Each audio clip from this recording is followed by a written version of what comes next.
This podcast is about the role of technology and how technology has changed over the years, how it has impacted upon individuals, the people around us, in our wider community, within our families, and the role that it's playing now, I guess, in 2020. Now, I was born in 78, so that makes me 42. And during that time of growing up, basically in the early 1980s in the United Kingdom, I saw quite a lot of changes happening within my community, within society. There was already clearly, as I was approaching sort of teenage years, this growth and expansion of, you must have a Dell computer, you must have, like a ZX Spectrum. This sort of like mentality was slowly becoming something that communities around me were embracing and were changing in the dynamics of. It was almost like a status symbol about which particular computer you would have, because it signified which wealth status you were from, whether you were bourgeoisie, whether you were proletariat, whether you were working class, or whether you were just somebody that was technology minded as well. Because obviously that generation, quite a lot of people did fear technology. There were still typewriters around. I can remember one of the qualifications at my high school, even though we had the option of ICT back then. Now it's changed, now it's called computer studies. It's massively changed. But back then, computers were used slowly. They were integrated slowly. We had the old style floppy disks, and I mean like the weird paper style like floppy disk, but I digress. There was a qualification for girls, mainly girls, stereotypically for girls, where it was handwriting, short handwriting, typewriting skills. This was still something happening, and I'm talking about 30 years ago, okay? So it's something that's still relevant to now. And slowly there was this increase, like I said, of computers being introduced. Phones at that time, if you were lucky and you were fortunate, you had the funds in your house, you might have had a phone in your property. However, it would be extremely expensive because obviously telephone lines weren't massively produced, massively connected, satellite connections weren't there. So obviously lots of changes have happened since then. But what I was noticing was the ZX Spectrums, those types of computers, they were mainly for games. They weren't for anything else. You could do a little bit of programming if you were wise, if you were that way inclined. But to be fair, majority of it was basically for playing games. And I'm talking things like Pac-Man, Solitaire. I recall there was one on the ZX Spectrum that was all about skiing. And, the whole point and the whole purpose of that particular game was for fun and for pleasure. Now, as technology has advanced and developed, as I got into my, I think from 18 onwards, maybe I was probably about 20 years old, when I recall the change in technology for mobile phones. Now, at high school, I had done information technology, or ICT as you want to call it back then. And basically, for that qualification for GCSEs, you had to have a grasp of, spreadsheets. You had to have a grasp of databases, Word documents. I'm talking old school, Microsoft Word and Microsoft Office tools. There was other software material that I can't remember now for the life of me, but it was a similar version to Office, but it wasn't as glorified as Office is now, okay?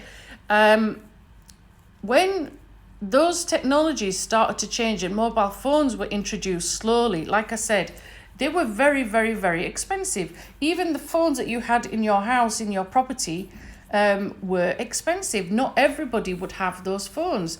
And I remember on my particular street where we grew up in Sheffield, we didn't have that phone for a long time.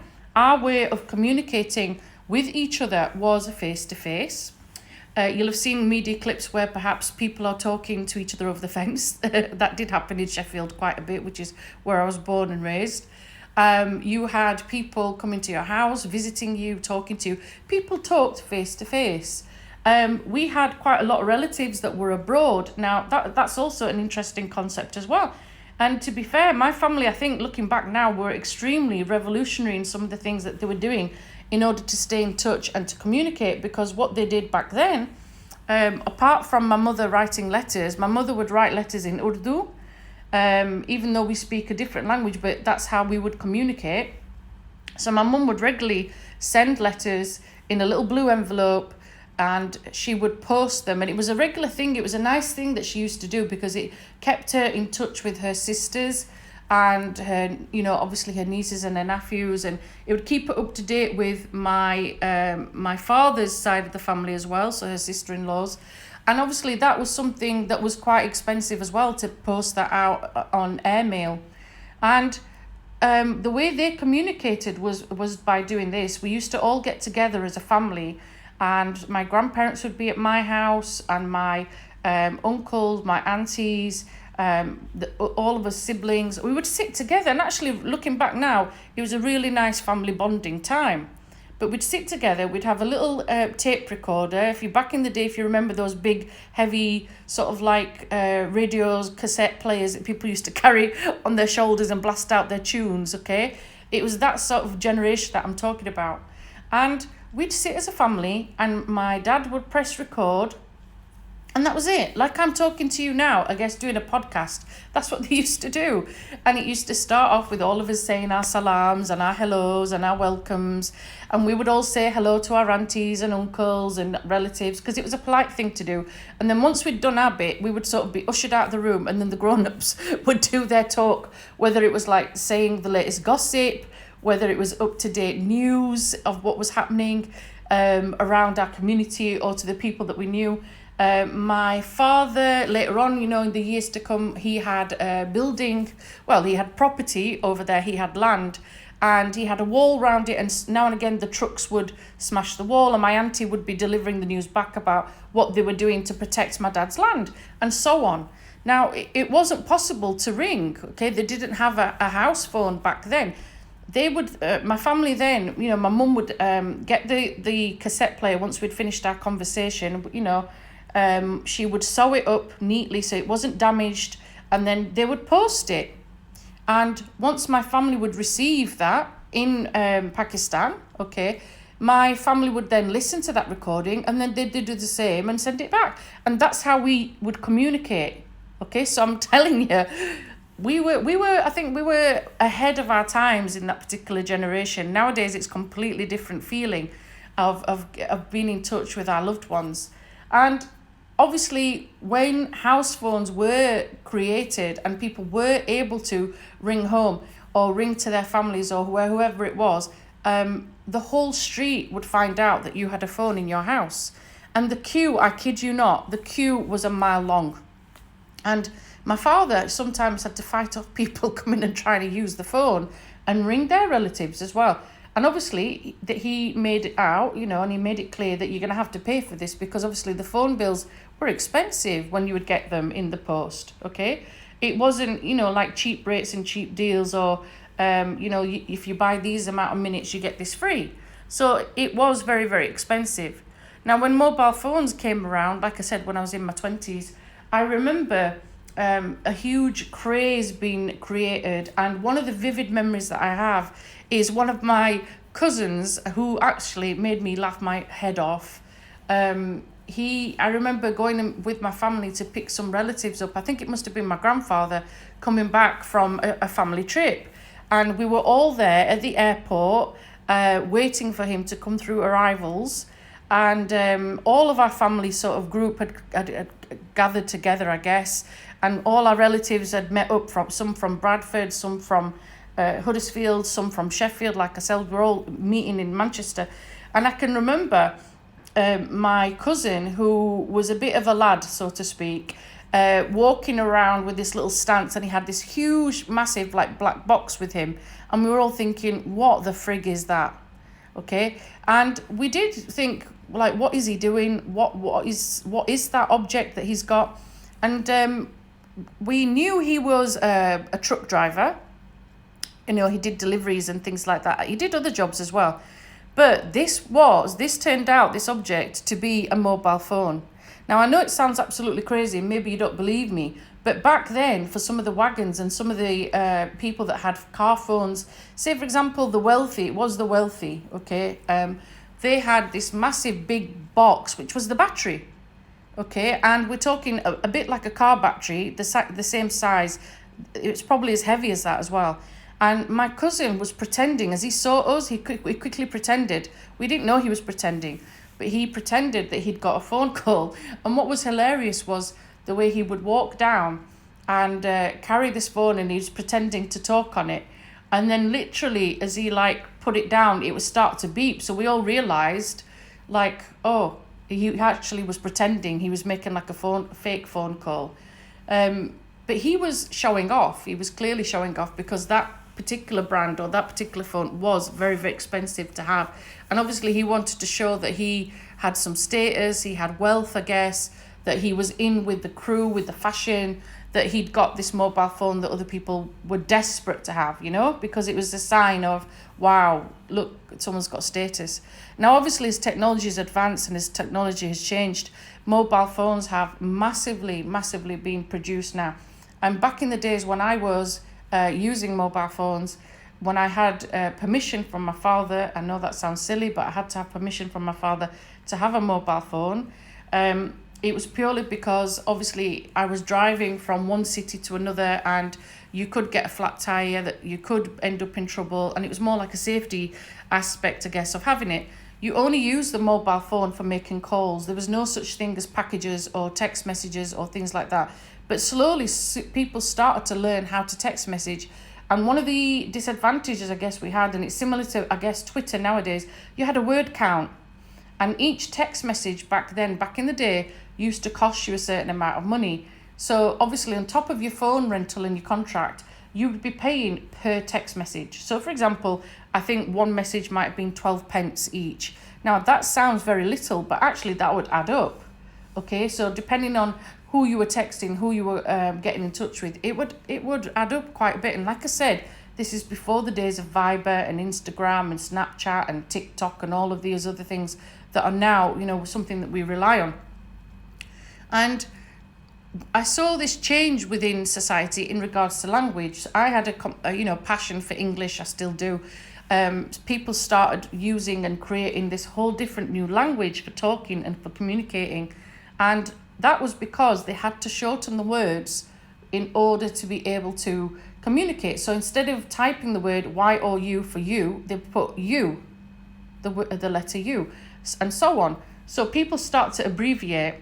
As I got a little bit older and I was in my teaching job, I remember being sat in the staff room with some older colleagues who I'm still in touch with, by the way. But I remember them being in their 50s, I was in my early 20s, and I remember having to educate them about how to text, educate them about how to send a text message and how to actually use your phone for that particular purpose. And that was quite interesting. Some of my colleagues really struggled to even contemplate changing their language in order for the text message to correspond to what they mean, and again, that tells you a lot about communication and language in society, doesn't it? Now, moving forward and jumping forward, we've seen technology change in respects to mobile phones now. You have so many companies, massive companies, offering you various applications. As people have got more advanced, all these different applications have been created, like WhatsApp, like Viber, various other ones, that I can't think of right now. But there are mass amounts of applications. And the ones that I've mentioned are the ones that have been around. People have stuck with them. And even in those applications, there's constant change. There is constant change within the environment and the community that we have. So some of them were a free way of text messaging originally. They didn't have the opportunity for pictures or videos or voice notes. These are things that have grown and have changed as we have adapted, I guess, and we have developed within our community. Nowadays, you've got GIFs. You can add pictures in there. You can make your own GIF if you were doing it on a different sort of social media platform or application. Even Viber, recently I noticed that it's now doing international call packages, whereas I can recall back in the day when my father did try to ring abroad, even though we had the house phone. I remember one of the schemes that he did was, well, not a scheme, but there was a company that did like a package, I guess. You could go and buy a phone card for £5 or £10, depending on your budget. And it was like a scratch card system where you would scratch the number off the code, off the back of this card. You'd dial your number, dial the code, and then basically what you'd just talk, and then you'd get like a beep to tell you that it's finished. Okay, so that now is, in a way, it's weird, isn't it, how it's coming back around in fashion again. And even on Viber you can purchase different phone numbers, so you can, looking at it, you can have a number from the UK or US. Obviously all of these things cost money, of course they do, because they're not going to be free. These platforms that I'm mentioning have developed and advanced because people have become reliant on them, and they've come used to using that technology in order to go forward with their lives. Now, in regards to my family and people that I know around me, I'm at the moment, I'm internationally based. I'm not back in the UK at the moment, but for me, it's such a blessing to be able to have this technology that lets me stay in touch and lets me communicate easily, but obviously you're reliant on data, you're reliant on a network. It's not like back in the day when you had internet with dial-up. That's another topic for another time. But nowadays you've got wireless, you've got 4G. Most of the time people that go into a restaurant or building, instead of asking, there's like little jokes, isn't there? Instead of asking for the menu, they say, can I have the Wi-Fi password before they've said anything else? And that shows you, doesn't it, how much, I guess, in some respects, we're sort of doctrinated and integrated that we must have this technology. And it's almost become like an attachment, that we must have this gadget, we must have this at the side of us, instead of communicating, I guess, like I explained, like we did back in the day. I mean, even, if you look at technology in the sense of televisions, even televisions have changed massively. And these two particular items that I'm talking about show you, don't they, the change within our community and our society, and what is happening to us, I guess, also. We become more and more reliant on these particular gadgets to keep us entertained. So, television-wise, I'm of that generation where, yes, we did have a black and white television. I'm not ashamed to say that. Actually, it was quite nice to be able to sometimes watch television. And back in England, we only had 4 channels. You had BBC One, BBC Two, ITV1, and you had Channel 4. And I remember a big deal being made when Channel 5 was introduced. Then later on, you've got cable network, you've got Sky, you've got abroad, you've got something called BN. All these different packages, and OSN as well, all these different packages that you've got, and it's out of technology and entertainment. And the fact that perhaps sometimes where people that have become so absorbed in that technology, and so, I guess, not out of it, but we've become too reliant on it, shall I say, to the point where, when iPads were introduced, and iPhones were introduced, and it was definitely going back to what I said previously about this whole competition aspect of technology. You can see how it has changed. Even young children now, you're going to have your views, I'm going to have my views, but what I'm about to say is my opinion. You might disagree on it, but the future generation that I'm seeing now, as an educator, when I'm seeing young children crying, screaming, whatever, upset for various reasons, and their parents are shoving a mobile phone to keep them quiet. They are giving them iPads to keep them quiet. Now, there's advances to that. Advantages to that. There's disadvantages to that. And as an educator, what I will say is that from looking at those motor skills and the development skills, yes, from a technology side, there are some perks. Seeing children advance and looking at technology in that respect, there are some huge perks. However, there's disadvantages as well. People are forgetting how to hold, for example, an item in their hands, such as a pen. And these are motor skills that we're forgetting, okay? And there's people not reliant on using those skills in the classroom or out of the classroom. They're not necessarily thinking for themselves. They're too reliant and thinking, right, let me Google search this, for example. Let me look this up. And that's what I'm saying. We've got all of these things to some point is an advantage, okay? But the other end of it, there are disadvantages as well. And as we're growing and as we are changing in our society, it's becoming more apparent that we're becoming, I guess, technology doctrinated, okay? There are images sometimes how instead of looking outside of the window, we're too busy looking at the screen. And a bit like the Matrix, I guess we're plugged in. Some of us choose to be plugged in. I'm included in that myself. But what worries me or concerns me is the way it's going, the way it's moving forward. Is it taking away our ability to think for ourselves? Is it taking away our ability to be independent and to look things up and research things and to think for ourselves?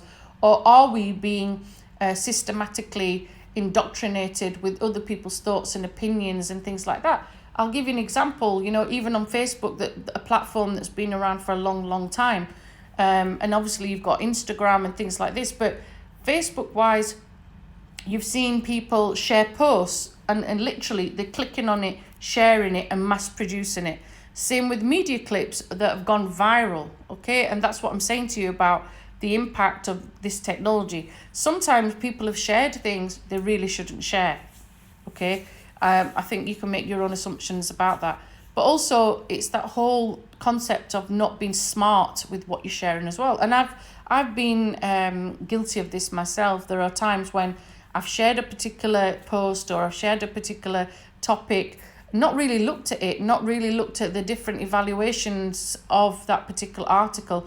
Is it true? Is it reflecting what I genuinely think? Or is it biased? Is it propaganda? I think as I'm getting older, I'm asking myself those questions and I'm being more selective and more careful with what I'm producing and what I'm sharing. Because I think that's the thing, that there is so much out there that some of it is tunneled to sort of, I guess, inform the masses like propaganda material. We are being brainwashed, some people might say. We are being educated, others might say. And all of that is down to your particular opinion and your perception. There's no right way, there's no wrong way. Now, moving forward, we're in 2020.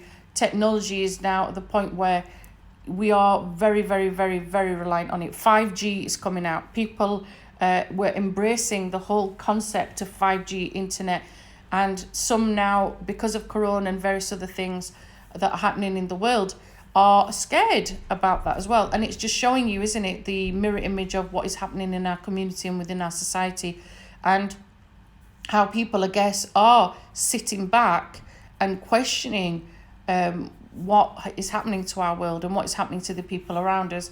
Now, obviously, as you're listening to this, you're going to have your own opinions, you're going to have your own viewpoints about the impact of technology and like I said to you, there are some huge perks. Like at the moment, I'm recording this on my mobile, obviously. I appreciate I might seem hypocritical, I don't mean to be, but I'm just posing some questions and posing some thoughts and some self-reflection about the role of technology and how it is changing and how it is adapting us and how it's maybe developing us, but also maybe hindering us at the same time. You might step back after this conversation and think back to yourselves about, well, what am I doing? Am I too reliant on this? I mean, during this whole COVID experience, when many of us, and I don't just mean one particular place, whole worldwide, we've been in lockdown. And we've really had to face our demons. There's people that have really struggled to be on their own and live on their own and to be without their friends and without their companionship. And they are struggling because they are not able to physically cope being without technology, for example, or interactions. There are perks in the sense that you can, yes, video call your friends in lockdown and get in touch with someone maybe that's the other side of the world because it's easy to do so. There's no excuses now, okay? But like I said, also, that can be a hindrance to some people as well. And I guess technology has been showing us the things that we've forgotten, you know. So, for example, during lockdown, as I said, people are spending more time bonding together, going back to the family roots of maybe all of them, everybody's sitting down together at a meal. Most people do that, but some people don't. All of us have different family dynamics. People had rules about, you know, no mobile phones at the table, for example, when you are eating, or television must be switched off at this time and this time. So even now in 2020, as we are going through this phase of lockdown and quarantine and self-isolation, maybe this is the time also to reflect upon the impact that technology is having on you and yourself. Are we, like I said, tuned into like a matrix, I guess, or are we tuned out? And all of that is down to interpretation, isn't it? As you step back and to conclude, you know, think about the role of technology in your life. I'm talking about a generation, you know, going back from the early 1980s to now, 2020, and the impact that technology has had on me. What is the technology having how is the technology, I guess, having an impact on you and the people around you and the community that you have? Are you somebody that time limits what you're doing? Are you someone that automatically picks that phone up, iPad up, whatever it is, or the television, you know, do you have it on in the background as noise, for example? Are you going to change some of the things that you do? Are you going to want to watch more? Are you going to want to watch less? All of us will face all those different aspects, different points of view. And let me know your thoughts. Let me know your thoughts. But as I said, you know, it's sometimes we do need to reflect.